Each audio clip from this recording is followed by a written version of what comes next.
Hi everyone, political science with Moumita চ্যানেলে আপনাদের সকলকে স্বাগত জানাই।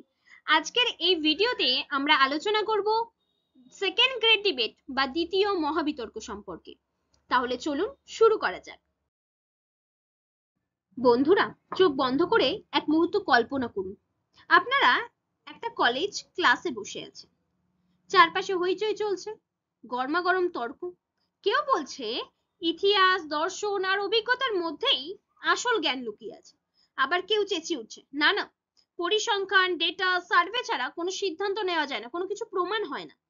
এই তর্কটাকে শুনে হয়তো মনে হবে এটা আমাদেরই ক্লাসরুমের গল্প, কিন্তু আসলে এই তর্ক একদিন পুরো আন্তর্জাতিক সম্পর্কের শাস্ত্রটাকে কাঁপিয়ে দিয়েছিল। এবং সেই বড়সড় ঝড়ের নামই হলো দ্য সেকেন্ড গ্রেট ডিবেট, অর্থাৎ দ্বিতীয় মহাবিতর্ক। যে কোনো ঘটনা ঘটার পেছনেই তো একটা পটভূমি থাকে, তাই না? ঠিক তেমনি সেকেন্ড গ্রেট ডিবেট সংগঠিত হবার পেছনেও বেশ কিছু কারণ কাজ করেছিল। তাহলে চলুন জেনে নেওয়া যাক কি সেই কারণ। সময়টা ছিল 1945-এর পরপরই। দ্বিতীয় বিশ্বযুদ্ধ সবে শেষ হয়েছে। ইউরোপ তখন বিধ্বংস অবস্থায় রয়েছে। এশিয়ায় যুদ্ধের ক্ষতচিহ্নগুলো তখনও তাজা।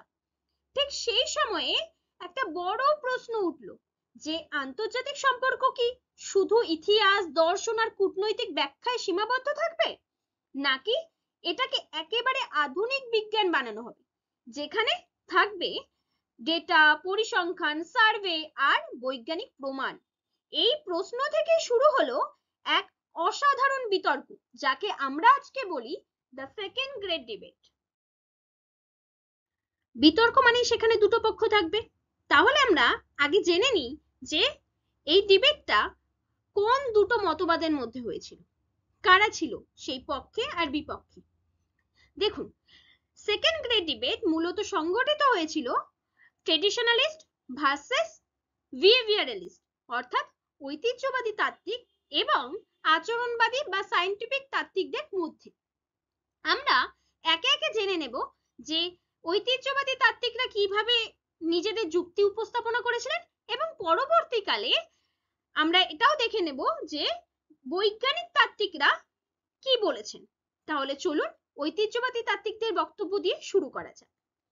ঐতিহ্যবাদীরা বললেন, আন্তর্জাতিক সম্পর্ককে বুঝতে হলে ইতিহাস জানতে হবে, আগে কূটনীতির চর্চা শিখতে হবে, দর্শন পড়তে হবে, রাষ্ট্র কিভাবে সিদ্ধান্ত নেয়, মানুষের মনোভাবটা কিভাবে কাজ করে, এসবই হলো আসল চাবিকাঠি। তাদের মতে শুধু সংখ্যায় বা ডেটায় মানুষকে ধরা যায় না, রাষ্ট্রের অভিজ্ঞতা, নেতাদের ভাবনা, যুদ্ধ শান্তির ঐতিহাসিক শিক্ষা, এসবের ভেতরেই আন্তর্জাতিক সম্পর্কের আসল রসদ আছে। ঠিক যেমন অনেকটা ধরুন আপনার দাদু বা ঠাকুরদা বলতেন, জীবনের আসল শিক্ষা বইয়ের পাতায় নয়, অভিজ্ঞতায় লুকিয়ে থাকে। ঠিক একই কথা যেন ঐতিহ্যবাদী তাত্ত্বিকরা বলতে শুরু করলেন। এবারে আমরা জেনে নেব আচরণবাদীরা কি বললেন। বিহেভিয়ারালিস্টরা বললেন যে না না, এভাবে চলবে না, শুধুমাত্র গল্প ইতিহাস দিয়ে আন্তর্জাতিক সম্পর্ককে বোঝা যায় নাকি? আন্তর্জাতিক সম্পর্ককে আধুনিক বিজ্ঞান বানাতে হবে। তাদের যুক্তি হলো সমাজ বিজ্ঞানের যে গবেষণা পদ্ধতি, সার্ভে, পরিসংখ্যান, তথ্য বিশ্লেষণ, এগুলোকে আন্তর্জাতিক সম্পর্কের ক্ষেত্রে ব্যবহার করতে হবে। সিদ্ধান্ত নিতে গেলে এভিডেন্স চাই, আন্দাজ নয়। ঠিক যেমন আজকের দিনে একজন ডেটা সায়েন্টিস্ট বলবে যে ডেটা ছাড়া কোনো সিদ্ধান্ত নেওয়া মানে অন্ধকারে ঢিল ছোড়া, ঠিক তেমন কথাই আচরণবাদীরা সেই সময় বলার চেষ্টা করলেন। এবারে আমরা জেনে নেব এই দ্বিতীয় মহাবিতর্ক কেন এতটা গুরুত্বপূর্ণ। একটু ভাবুন তো, আপনার কাছে একজন ডাক্তার আসলেন, তিনি বললেন আমার অভিজ্ঞতা বলছে আপনাকে এই ওষুধ খেতে হবে। আরেকজন ডাক্তার বলছেন আপনার ব্লাড টেস্ট, এক্সরে রিপোর্ট দেখে আমি বলছি এই চিকিৎসাটা আপনার করা দরকার। আপনি কাকে বেশি ভরসা করবেন? ঠিক এই জায়গাতেই সেকেন্ড গ্রেড ডিবেট আইআরকে বদলে দিল। শুধু আইডিয়া বা দর্শনের মধ্যে তখন আর আন্তর্জাতিক সম্পর্ক আটকে থাকলো না, বরং পেল একটা বৈজ্ঞানিক গবেষণা ছোঁয়া।